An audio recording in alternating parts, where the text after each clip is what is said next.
নমস্কার বন্ধুরা, কেসি কিচেনে সবাইকে স্বাগত।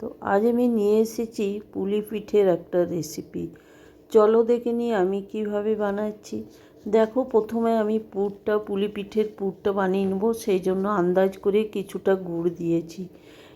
এই গুড়টা দেওয়ার একটা গোটা নারকেলকে কুড়ে আমি তার আন্দাজ করে গুড়টা দিয়েছি। গুড়টা ফুটে উঠলে পরে দেখো কোড়া নারকেলটা আমি এটার মধ্যে দিয়ে দিলাম। দিয়ে দেওয়ার পরে বেশ ভালো করে প্রায় 15 মিনিটের মতো এটাকে আমি সমানে কিন্তু চালিয়ে যাব। তাহলে কি হবে, গুড়ের যে পাকটা, গুড়টা বেশ চিটচিটে হয়ে যাবে আর গুড়ের এই পুরটা বা নাড়ুটা খুব সুন্দরভাবে হয়ে যাবে। দেখো, আমি কিন্তু সমানে কিন্তু এটাকে নেড়ে যাচ্ছি। মিনিট 15 ধরে এটাকে আমি চালিয়ে যাব, তাহলে কিন্তু গুড়টা ভালোভাবে বসে যাবে আর নাড়ুটাও দেখো খুব সুন্দর হয়ে যাবে। দেখো, আমি 15 মিনিটের মতো প্রায় এটাকে আমি চালিয়ে নিলাম। চালানোর পরে দেখো চিটচিটে ভাব এসে গেছে।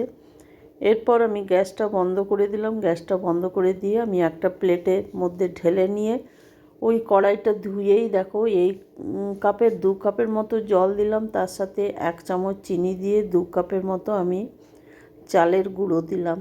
এটা আমি গোবিন্দভোগ চালের যে গুঁড়ো সেটা দিয়ে করছি। চালটা দিয়ে দেওয়ার পরে দেখো সমানে আমি নেড়ে যাব। তবে ওই দিকে আমি আরও কিছুটা গরম জল করে রেখেছি, প্রয়োজন মতো একটু একটু আমি দিতে থাকবো।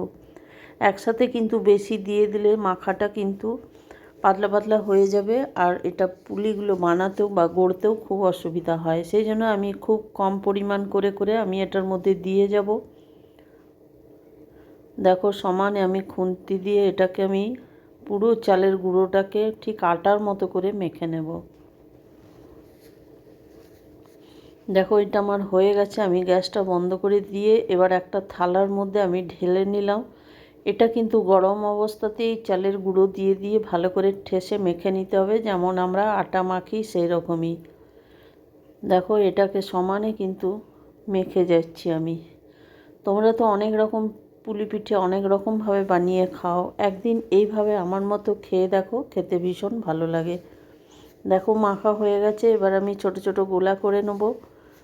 তার মধ্যে একটুখানি দেখো গর্ত করে নিলাম। সেটার মধ্যে আমি এই পুরটা, যেটা নারকেল মিষ্টির পুর বানিয়ে রেখেছি, সেই পুরটা আমি দিয়ে দিলাম।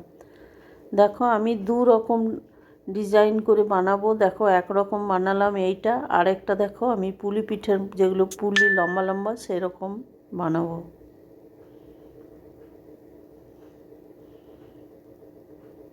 দেখো, এটাও আমি একটুখানি বাটির মতো করে নিলাম, করে মাঝখানে একটু ওই নারকেল মিষ্টিটা দিয়ে দিলাম।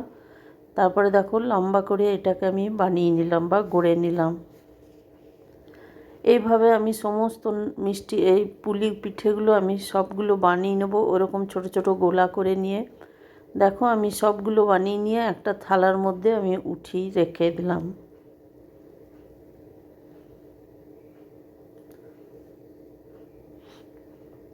তারপরে দেখো, এই প্যাকেটের আমি 1 লিটার দুধের এইটা বানাবো। এই দুধটাকে কেটে আমি একটা ডেকচির মধ্যে দেখো চড়িয়ে দিয়েছি। চড়িয়ে দেওয়ার পরে একটুখানি বেশ ফুটে এসেছে। এটা ফুটিয়ে আমি 1 লিটার দুধটাকে আমি প্রায় 750 ml মতো করে নিলাম।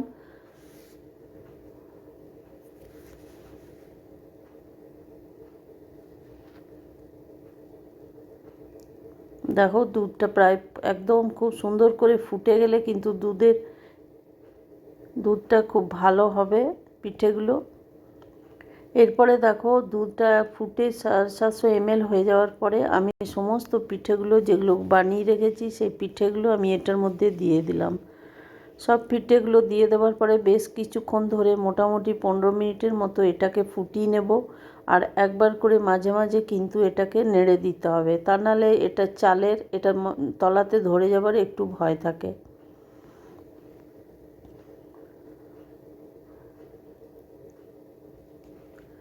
দেখো, এটা মিডিয়াম ফ্লেম করে আমি 15 মিনিটের মতো পিঠেগুলোকে ফুটিয়ে নেব।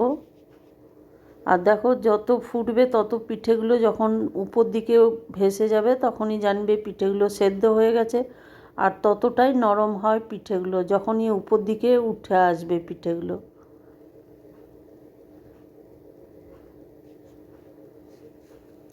দেখো পিঠেগুলো আমার মোটামুটি হয়ে গেছে, আমি আঁচটা একটুখানি কম করে দিলাম। দেখো আমি উঠিয়ে দেখাচ্ছি, পিঠেগুলো একদম নরম হয়ে গেছে। এরপরে আমি কিছুটা খেজুর গুড় বা পাটালি গুড় আমি এটার মধ্যে দিয়ে দেবো। তবে কিন্তু গ্যাসটাকে আমি একদম লো করেই দিয়েছি, কেন কি না হলে এটা ফেটে যাওয়ার একটু ভয় থাকে। লো ফ্লেম করে কিন্তু গুড়টাকে একটুখানি আমি ফুটিয়ে নেবো, তবে বেশিক্ষণ গুড়টা দিয়ে ফোটাবো না। মোটামুটি 1-2 মিনিটের মতো এটাকে আমি ফুটিয়ে নেবো। গুড়টা দিয়ে দেওয়ার পরে দেখো সমানে কিন্তু হাতা দিয়ে নাড়িয়ে যেতে হবে, নাহলে কিন্তু দুধটা ফেটে যাবার ভয় থাকবে। কেন কি হাই ফ্লেম করে দিলে কিন্তু দুধটা ফেটে যাবার ভয় থাকে অনেক সময় চিনি বা গুড় দিলে, সেই জন্য ফ্লেমটাকে কম করে আরও 1-2 মিনিটের মতো এটাকে আমি ফুটিয়ে নিলাম। ফুটিয়ে নেবার পরে দেখো গ্যাসটা বন্ধ করে দিলাম। গ্যাসটা বন্ধ করে দেওয়ার পরে একটুখানি ঠান্ডা করে আমি দেখো একটা জালি ঢাকা দিয়ে বেশ কিছুক্ষণ রেখে দিলাম। রেখে দেওয়ার পরে কয়েকটা আমি বাটির মধ্যে উঠিয়ে দেখো আমি দেখিয়ে দিচ্ছি কত সুন্দর কত সফট হয়েছে পিঠেগুলো, একদম সহজেই কিন্তু ভেঙে যাচ্ছে। এইভাবে বানালে কিন্তু খেতেও ভীষণভাবে ভালো হয়। তোমরাও তো নানা রকমভাবে বানিয়ে থাকো, এইভাবে একদিন বানিয়ে দেখো, খেতে দুর্দান্ত লাগে। আমার রেসিপি যদি তোমাদের ভালো লেগে থাকে তো লাইক শেয়ার ও কমেন্ট অতি অবশ্যই করে দিও। নতুন বন্ধুদের সাবস্ক্রাইব করার অনুরোধ রইল। তারপরে দেখো একটা বাটির মধ্যে আমি উঠিয়ে সার্ভ করে দিলাম। তোমরা সকলে ভালো থেকো, সুস্থ থেকো। ফিরে আসছি পরের রেসিপি নিয়ে। ধন্যবাদ।